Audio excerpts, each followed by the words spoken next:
Assalamualaikum warahmatullahi wabarakatuh. Siswa dan siswi kelas 10, bagaimana kabarnya?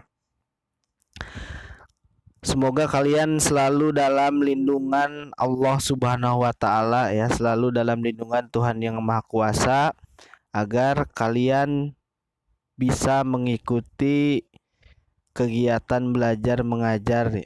Walaupun kegiatan belajar mengajar ini masih terbatas dan belum bisa kita bertatap muka secara langsung. Tapi dengan kecanggihan teknologi, insya Allah kita bisa bertatap muka lewat video call atau lewat suatu aplikasi.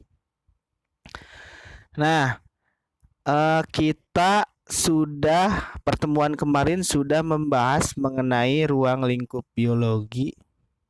Kalian juga mungkin sudah mencatat kemarin itu sampai mana ya? Bentar.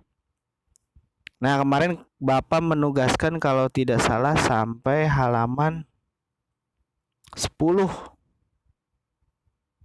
Menugaskan mencatat sampai halaman 10. Sampai sini berarti. Tapi Bapak akan membahas sedikit lah kemarin yang sudah kalian catat. Nah, dari sini. Sikap ilmiah yang harus dimiliki dalam belajar biologi atau sains.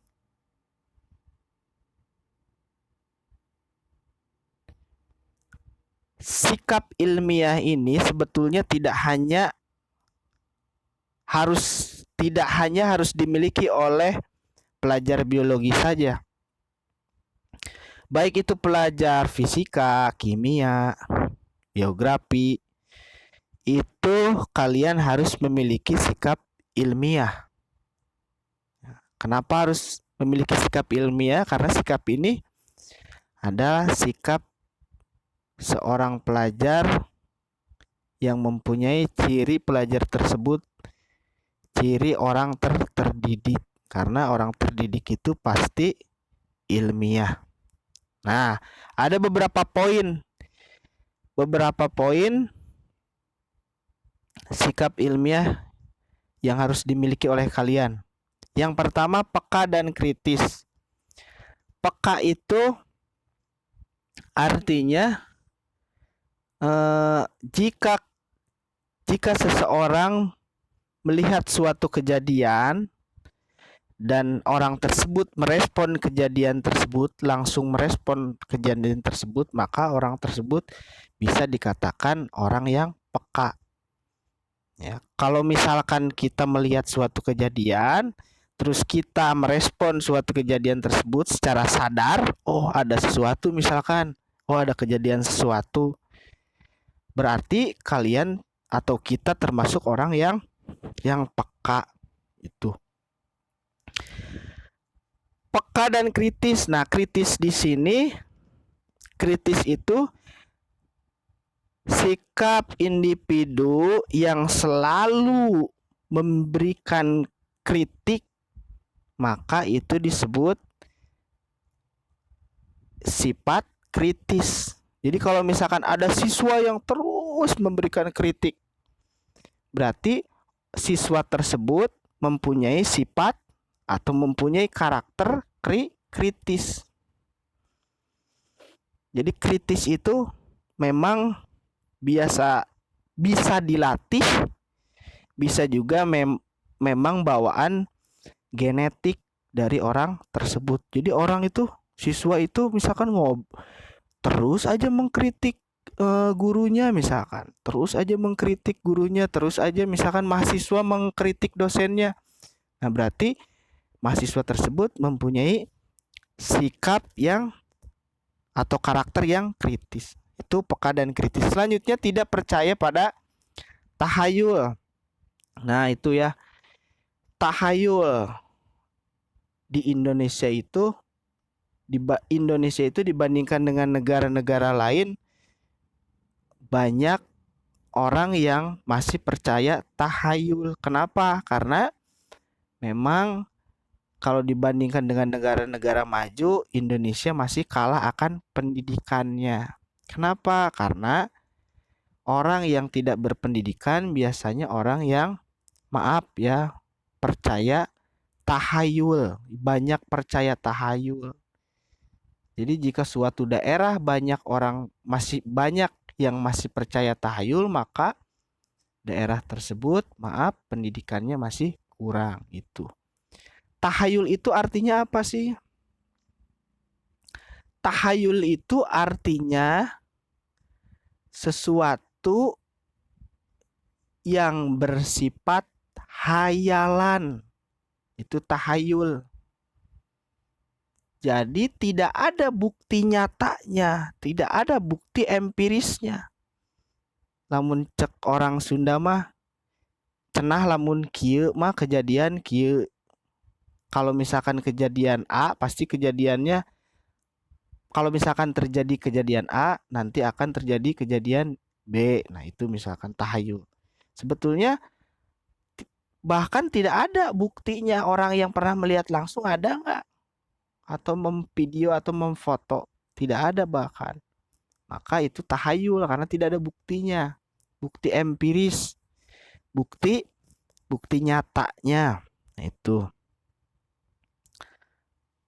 Tetapi jangan disalahartikan ya, awas kalau misalkan oh berarti kita tidak boleh percaya akan goib. Beda ya, percaya tahayul dengan percaya goib. Kalau misalkan umat muslim ya harus percaya akan goib. Goib itu apa? Makhluk halus, misalkan setan. Kita percaya bahwa setan itu ada, dan kita percaya bahwa setan akan terus mengganggu manusia. Jadi jangan disamakan ya. Tidak percaya tahayul dengan tidak percaya goib, itu beda. Poin yang ketiga, memiliki rasa ingin tahu yang tinggi. Jadi sebagai siswa yang belajar biologi itu harus memiliki rasa ingin tahu yang tinggi. Nah, karakternya seperti apa? Karakternya itu misalkan rajin membaca, rajin membuka web, internet mengenai edukasi atau pendidikan, terus menggali. Jadi dirinya itu terus merasa kurang, maka orang tersebut memiliki rasa ingin tahu yang tinggi. Itu. Poin selanjutnya, memiliki minat yang besar untuk menghasilkan suatu produk. Memiliki minat yang besar untuk menghasilkan suatu produk. Jadi punya niat, punya minat. Nanti kalau kita belajar misalkan biologi, maka kita akan bisa menghasilkan suatu produk. Misalkan karena di biologi juga ada nanti materi bioteknologi. Bioteknologi itu materinya mengenai produk.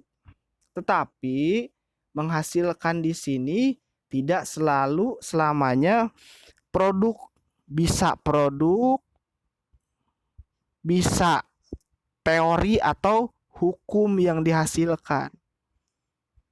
Nah, itu jadi tidak harus produknya makanan atau tidak harus produknya barang. Bisa jadi produk teori atau produk hukum yang sudah diteliti oleh siswa dan siswi misalkan. Itu juga termasuk ke dalam produk. Jadi produk di sini tidak harus barang atau makanan. Poin selanjutnya, berpikir logis dan terbuka. Logis itu apa? Logis itu masuk akal. Ya. Masuk nalar akal manusia. Nalar itu apa? Nalar itu kemampuan berpikir. Jadi masuk tidak ke nalar manusia. Nah, itu logis. Nah, harus berpikir logis, tidak boleh berpikir non logis atau bahkan tahayul atau hayalan. Dan terbuka. Terbuka di sini apa? Terbuka di sini artinya kita harus apa ya istilahnya? Kita harus harus legowo memberikan masukan dari orang lain atau siswa lain atau teman kita. Itu harus terbuka akan kritik orang lain, terbuka akan masukan orang lain. Jadi jangan kita mempunyai sifat egois bahwa pendapat kita itu adalah pendapat yang paling benar. Tidak boleh ya. Karena itu bukan sikap ilmiah. Jadi kalau orang yang bersikap ilmiah itu harus terbuka akan masukan dari orang lain atau dari luar, tidak boleh egois. Poin selanjutnya, jujur dan objektif. Jujur di sini jujurlah. Jadi jujur itu berkata apa adanya, berlaku apa adanya. Jujur dan objektif. Objektif di sini apa? Tidak dipengaruhi oleh apa? Oleh perasaan individu, subjek individu, tidak boleh dipengaruhi oleh perasaan. Misalkan gini lah. Misalkan kita mengukur tinggi tanaman. Karena tanamannya punya kita, atau karena tanamannya misalkan punya saudara kita, ketika dipresentasikan maka hasil ukurannya itu misalkan 5 cm tinggi tanamannya, 5 cm. Nah pas dipresentasikan jadi ditambah jadi 7 cm. Karena apa? Karena tanamannya milik saudara kita. Nah itu tidak boleh. Nah berarti itu tidak bersifat objektif. Atau tanamannya punya kita sendiri, kita malu misalkan tuh tinggi tanaman kita lebih rendah dibandingkan tinggi tanaman teman kita. Nah itu tidak boleh seperti itu. Artinya itu tidak objektif ya. Karena sikap ilmiah itu harus jujur dan objektif. Poin selanjutnya, teliti, tekun, dan tidak mudah putus asa. Jelas ya. Orang yang belajar ilmu sains, baik itu fisika, kimia, biologi, harus teliti, harus tekun, dan tidak mudah putus asa. Teliti. Jadi harus, kalau teliti itu harus terus dicek, cek ulang betul atau tidak. Jangan sampai udah nggak dilihat lagi. Nah itu akan banyak menemukan kesalahan kalau misalkan tidak di cross check, tidak dicek ulang. Nah itu berarti tidak teliti. Tekun, ulet. Tekun itu apa? Terus diulik, terus dicari. Itu tekun. Konsisten itu tekun juga, mas, termasuk konsisten itu terus. Jadi kalau misalkan dia menargetkan sesuatu, misalkan menargetkan ingin lolos ke universitas yang dia inginkan, universitas A misalkan, terus tekun dia belajar, konsisten belajar terus itu. Jadi tekun sama konsisten itu mirip-mirip artinya. Dan tidak mudah putus asa, ya. Karena apa? Karena dalam setiap hal itu pasti kita menemukan kegagalan. Maka kita harus bangkit kembali, mencoba lagi. Kalau misalkan kita menemukan kegagalan, kita harus terus mencoba. Poin selanjutnya, optimis. Ya iya, jelas harus optimis. Karena jika kita tidak optimis, maka cita-cita atau niat kita akan apa ya? Susah terwujud. Maka dalam setiap hal kita harus optimis, tapi tidak diartikan sebagai besar kepala, tidak. Optimis itu percaya akan kemampuan kita, tidak sombong juga gitu. Poin selanjutnya, hormat dan menghargai penelitian orang lain. Jadi kalau misalkan ada orang lain yang meneliti hal yang sama yang diteliti oleh kita, kita harus hormat dan menghargai penelitiannya. Contoh misalkan seperti ini. Contoh misalkan kita si A misalkan meneliti dan hasil penelitiannya itu menghasilkan bahwa air bisa digunakan sebagai bahan bakar. Itu hasil penelitian si A. Setelah selang beberapa bulan, ada lagi orang yang meneliti hal yang sama. Siapa dia? Si B misalkan. Hasil penelitian si B mengenai air adalah bahwa air tidak bisa dijadikan sebagai bahan bakar. Maka yang harus dilakukan oleh si A itu adalah menghormati bahwa si B juga bisa melakukan penelitian yang sama dan menghargai hasil penelitian si B, bahwa hasil penelitiannya bertolak belakang dengan penelitian si A yang di awal sudah dilakukan. Itu arti dari hormat dan menghargai penelitian orang lain. Selanjutnya, pendekatan keterampilan proses. Nah, keterampilan proses atau inquiry approach ini adalah keterampilan yang harus dimiliki oleh kalian sebagai siswa dan siswi. Apa aja sih poinnya? Keterampilan proses ini ada 7 poin. 7 poin. Yang pertama, klasifikasi objek atau kegiatan mengelompokkan objek. Tentunya berdasarkan kriteria tertentu yang ditetapkan. Jadi kalian harus bisa mengklasifikasikan. Contoh misalkan kalian mengklasifikasikan mana benda-benda yang ada di ruang tamu, mana benda-benda yang ada di kamar.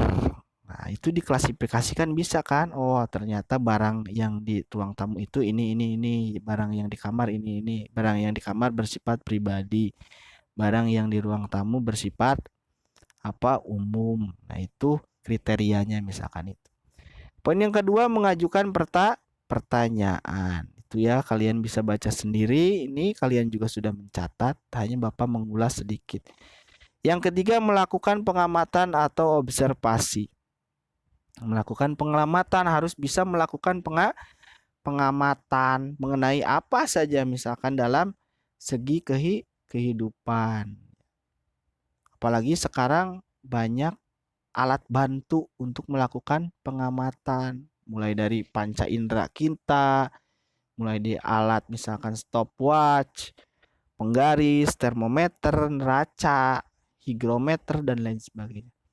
Poin selanjutnya, menyajikan data. Nah, setelah melakukan pengamatan atau observasi, maka kalian harus bisa menyajikan data. Datanya dari mana? Datanya dari tadi hasil dari pengamatan tentunya atau observasi.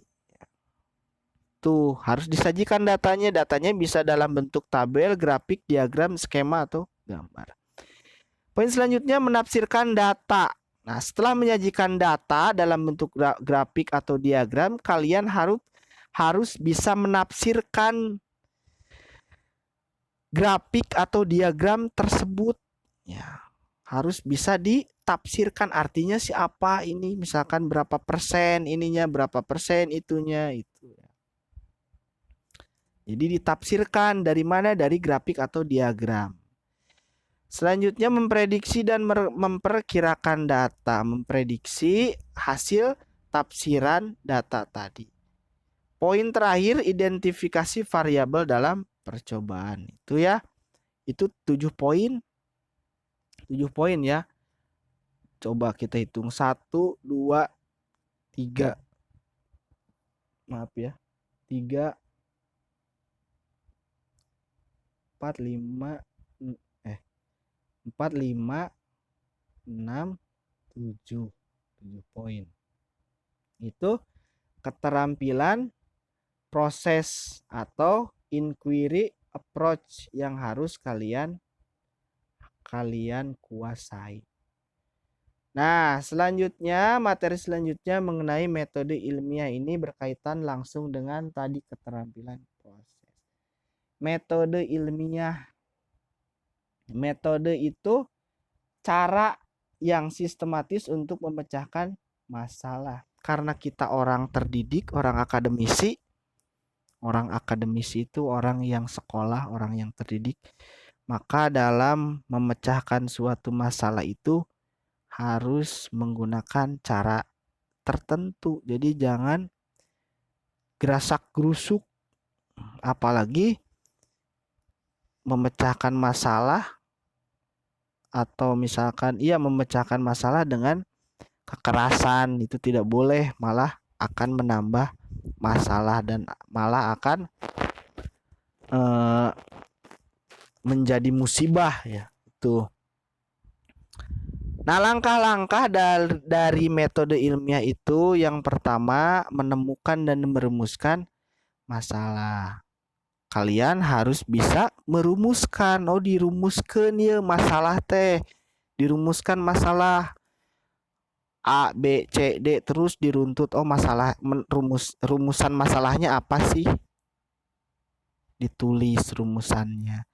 Yang kedua, mengumpulkan informasi atau data-data pendukung. Dikumpulkan informasi atau data-data pendukungnya. Tentunya data pendukung mengenai masalah tersebut, kenapa bisa terjadi. Ketiga, menyusun hipotesis atau dugaan sementara. Kita menyusun hipotesis atau dugaan. Ya, hipotesis itu dugaan sementara. Jadi kalau misalkan kita meneliti sesuatu, sebetulnya kita juga punya dugaan atau punya hipotesis. Nah, itu. Supaya apa hipotesis itu dikeluarkan? Supaya mempermudah adanya penelitian. Yang keempat, melakukan percobaan eksperimen untuk menguji kebenaran hipotesis. Jadi setelah kita mengeluarkan hipotesis, maka hipotesis tadi akan kita uji. Akan kita uji betul tidak sesuai dengan dugaan. Kalau tidak sesuai dengan dugaan, kenapa bisa terjadi seperti itu? Kenapa tidak sesuai dengan dugaan? Apa faktor pengaruhnya? Apa faktor pendukungnya itu misalnya. Yang kelima, mengolah hasil percobaan analisis data. Setelah selesai percobaan, data kuantitatif memerlukan perhitungan. Ya, kalau misalkan datanya data kuantitatif atau jumlah angka, itu memerlukan perhitungan atau komputerisasi. Cukup dibuat rata-ratanya serta dituangkan dalam bentuk grafik atau diagram. Nah, itu mengolah hasil percobaan. Yang keenam, membuat kesimpulan. Ya, kesimpulan di sini hasil dari percobaan tadi setelah dibuat rata-ratanya, maka disimpulkan sesuai dengan hipotesis atau tidak, sesuai dengan dugaan atau tidak. Yang ketujuh, mengomunikasikan hasil penelitian ke khalayak banyak. Karena kita kalau mempunyai ilmu itu harus gimana ya? Harus diberikan kepada orang lain. Maka ketika kita melakukan suatu penelitian, hasil penelitiannya bila sukses itu kita kasihkan ke khalayak banyak, kepada orang lain. Supaya apa? Supaya bermanfaat bagi orang lain. Contoh apa sih penelitian-penelitian yang sukses? Misalkan penelitian mengenai semangka tanpa biji. Nah, kan itu penelitian juga, hasil dari penelitian semangka tanpa biji. atau misalkan semangka eh, semangka berdaging kuning, berwarna kuning, dagingnya berwarna kuning. Itu kan sekarang sudah banyak. Itu hasil penelitian juga, ada penemunya dan penemu tersebut mengkomunikasikan atau menyebarkan hasil penelitiannya. Hasil penelitiannya disebarkan melalui unsur-unsur di sini ya, ada dari A sampai K: judul, abstrak, kata pengantar, daftar isi, pendahuluan, kerangka teori, metodologi, penelitian, pembahasan, kesimpulan dan saran, daftar pustaka dan lampiran. Ini isi dari penelitian yang dikomunikasikan ke halayak banyak. Nah itu yang dicatat kalian tadi sampai halaman 10.